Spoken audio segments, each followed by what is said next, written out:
Selamat pagi semuanya. Baik, hari ini kita materinya tentang percabangan. Silakan dibuka modul kita pembahasan 3 tentang percabangan. Nah, percabangan itu ada di dalam pemrogramannya, termasuk pemrograman visual, juga web, kemudian Android dan beberapa pemrograman lainnya. Nah, baik,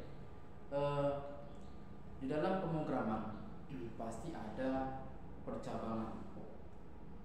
Nah, percabangan ini banyak bentuknya. Yang pertama kita bahas adalah percabangan tentang statement if, ya. Pertama ada statement if, kemudian ada statement select case. Nah, aplikasi dibangun itu pasti ada skrip percabangan yang diletakkan di dalamnya dengan berbagai tujuan agar pemrograman tersebut atau aplikasi tersebut bisa beroperasi sesuai dengan yang diinginkan. Nah, pertama kita bahas tentang statement if, ya. Nah, pertama ada A, if then pernyataan tunggal. Nah, ada pernyataan if then pernyataan tunggal. Ini merupakan pernyataan di mana cuma satu pernyataannya. Contoh, contohnya misal if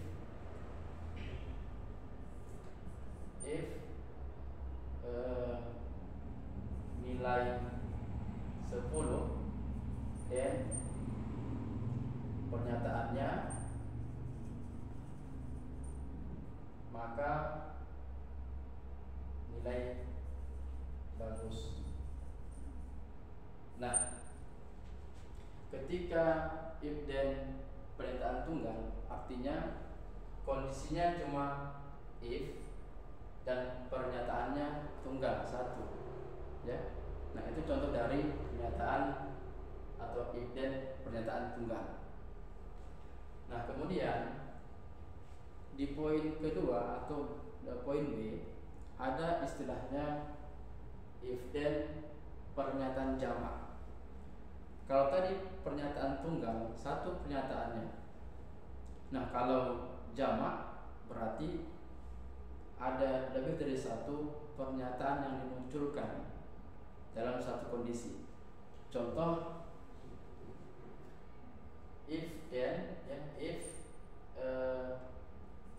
nilai 30 dan pernyataan 1, misalkan nilai baik. Nah, karena dia jamak berarti ada dua pernyataan, berarti muncul pernyataan kedua. Pernyataan kedua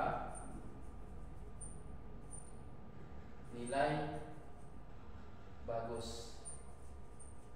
Artinya di dalam satu kondisi if akan memunculkan dua pernyataan atau jamak. Nah, itu perbedaannya. Nah, kemudian yang poin ke C ada if then dua kondisi. Nah, ini beda lagi, ya. Kalau pertama yang kedua itu tentang satu kondisi dengan satu pernyataan, dua pernyataan. Sekarang ada if then dua kondisi. Nah, contohnya ini menggunakan istilah if dan else. If itu kan artinya jika, ya, jika dengan kondisi tertentu. Nah, contoh dari if dan dua kondisi ini bisa kita lihat dari pernyataan, ya, atau hasilnya nanti. contoh if, contohnya if nilai 5 dan pernyataan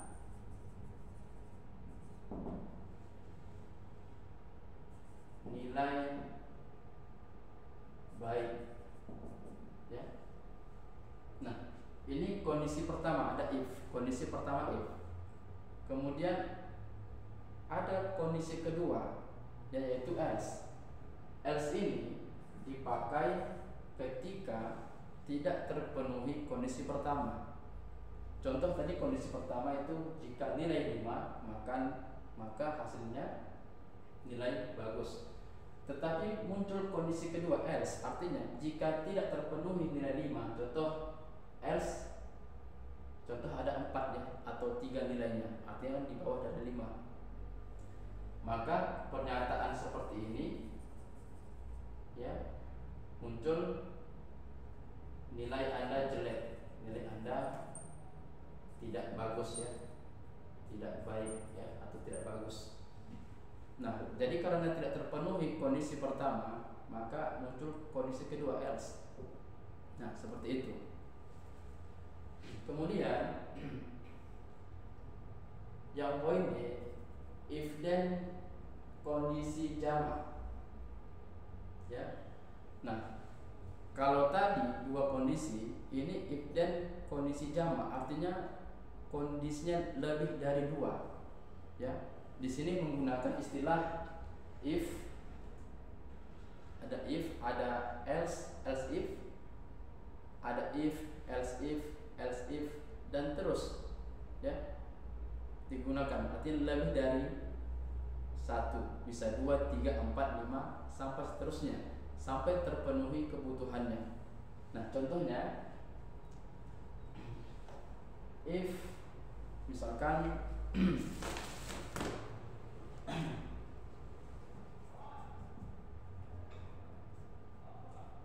if nilai 10 dan pernyataan bagus, gitu ya. Kemudian muncul lagi kondisi kedua, ketiga, dan seterusnya, karena jamak dia. Contohnya di sini pakai else if, ya, else if, ya. Kalau if jika, else if bila jika, ya, akan ada kondisi kedua, ya, dan lebih. Berarti else if nilai 20 dan pernyataan bagus sekali, begitu.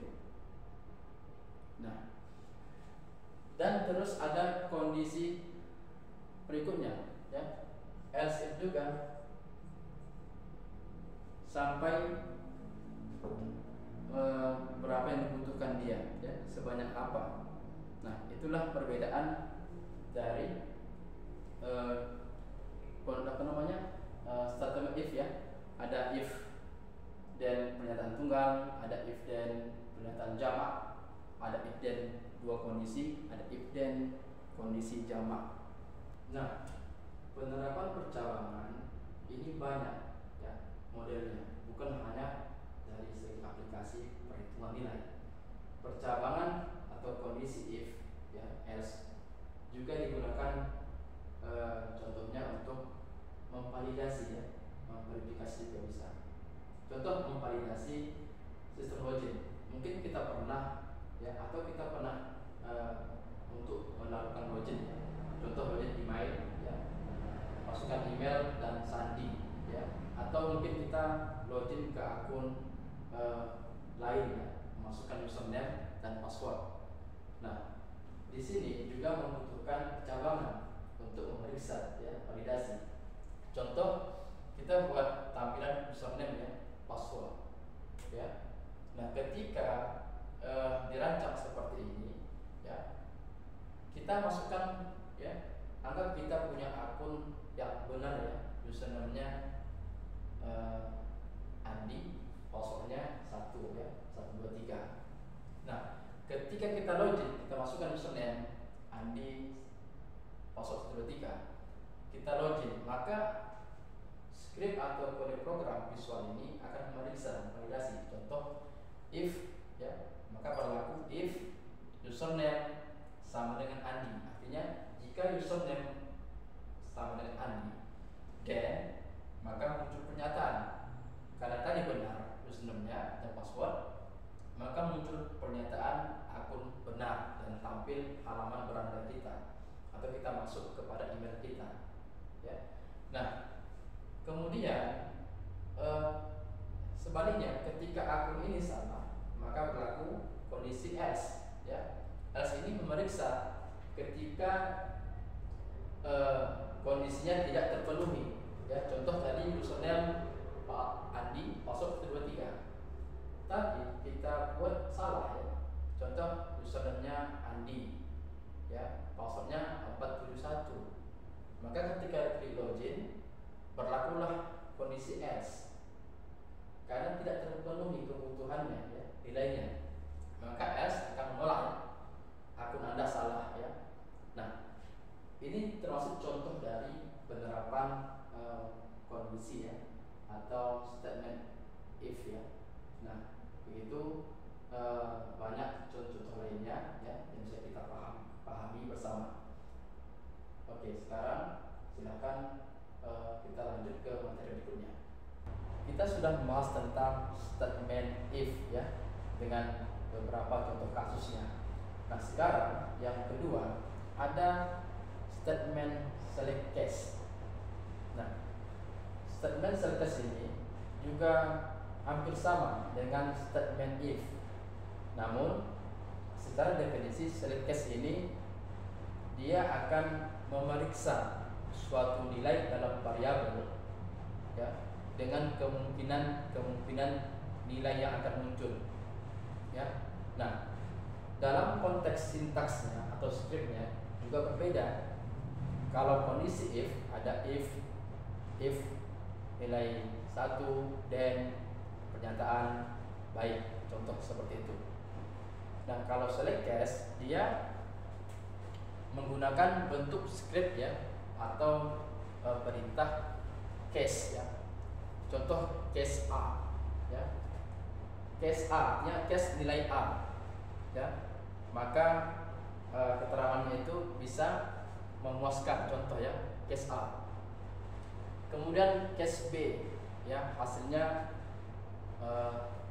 baik ya. Case C hasilnya cukup baik, dan seterusnya ya. Case itu ya tidak ada batasannya. Seberapa banyak kita butuhkan, maka case itu bisa tulis ya, case A, B, C, D sampai seterusnya. Nah, ini bentuk dari case ya. Kalau contoh contoh programnya juga sama seperti contoh program yang ada kita bahas tadi. Nah, baik, saya sudah mengirimkan modulnya di grup kita, dan di situ ada bahan praktikum ya, praktikum. Nah, praktikumnya itu menerapkan percabangan ya, statement if dan statement select case. Nah, di situ bisa dilihat ya, ada desain yang sudah dibuat ya tentang tampilan aplikasi pembelian barang ya. Nah, ada nama barang, harga satuan, jumlah barang ya. Ada tombol hitung dan tombol ulang. Kemudian ada total harga, diskon, total bayar, bonus, dan tombol keluar. Nah, silakan dikerjakan praktikumnya, dan saya akan menilai nanti ya setelah ini. Saya tunggu waktunya sekitar 20 menit ya. Saya akan nilai seperti biasa. Baik, silakan dikerjakan.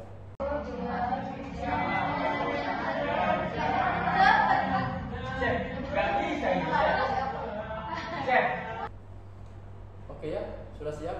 Nah, sekarang saya akan periksa hasil praktikumnya ya, yang tadi saya suruh kerjakan.